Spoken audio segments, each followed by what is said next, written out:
तो लोकसभा में कल बुधवार को बीजेपी के कोटा सांसद ओम बिड़ला को स्पीकर चुन लिया गया। स्पीकर की कुर्सी को लेकर लड़ाई खत्म होने के बाद अब अगला लक्ष्य डिप्टी स्पीकर का है। डिप्टी स्पीकर का पद विपक्ष के लिए होड़ का विषय है। जब इसे लेकर एनडीए और इंडिया गठबंधन के बीच चर्चा हुई तो कांग्रेस ने इस बारे में कुछ नहीं बोला। शुरू में दोनों पक्षों के शीर्ष नेताओं ने इस मामले पर बातचीत की, लेकिन स्थिति तब बिगड़ गई जब सरकार ने डिप्टी स्पीकर का पद इंडिया गठबंधन को देने के लिए सहमति नहीं जताई। ये विवाद स्पीकर के पद को लेकर दोनों पक्षों के बीच सीधी टक्कर के साथ चरम पर पहुंच गया, क्योंकि विपक्ष ने अपनी बात रखने के लिए अपनी दावेदारी पेश की।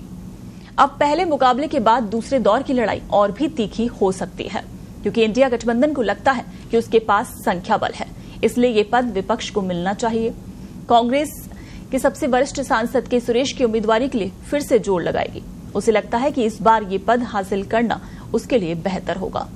पार्टी इस बात से भी चिंतित है कि 17वीं लोकसभा में ये पद खाली रहा और डिप्टी स्पीकर की मांग बार बार अनसुनी कर दी गई। इसलिए पार्टी सरकार को इस पद के लिए स्वतंत्र रूप से चुनाव लड़ने का मौका नहीं देना चाहती। इस मुद्दे पर कोई सहमति नहीं बनने के कारण अटकलें लगाई जा रही हैं कि भाजपा अपने सबसे बड़े सहयोगी टीडीपी से किसी उम्मीदवार को मैदान में उतार सकती है। अध्यक्ष अगले कुछ दिनों में इस पद के लिए कोई फैसला ले सकते हैं, लेकिन पहले उन्हें यह तय करना होगा कि वो डिप्टी स्पीकर रखेंगे या नहीं। विपक्ष द्वारा सरकार पर निशाना साधने के बावजूद सरकार इस मामले को दबा रही है।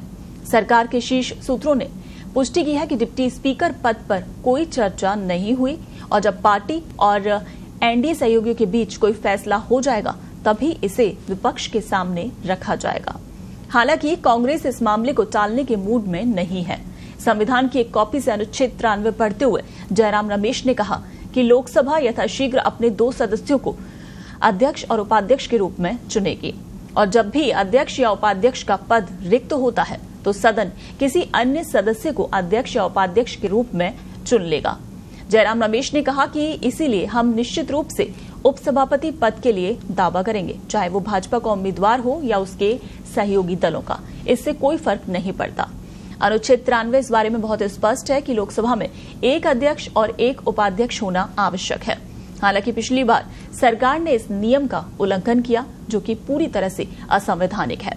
जयराम रमेश ने आगे कहा कि विपक्ष की लड़ाई के लिए तैयार हैं, लेकिन ये देखना बाकी है कि क्या सरकार नरम पड़ने जा रही है और एक बार फिर विपक्ष को राजनीतिक हिसाब चुकता करने का मौका देगी।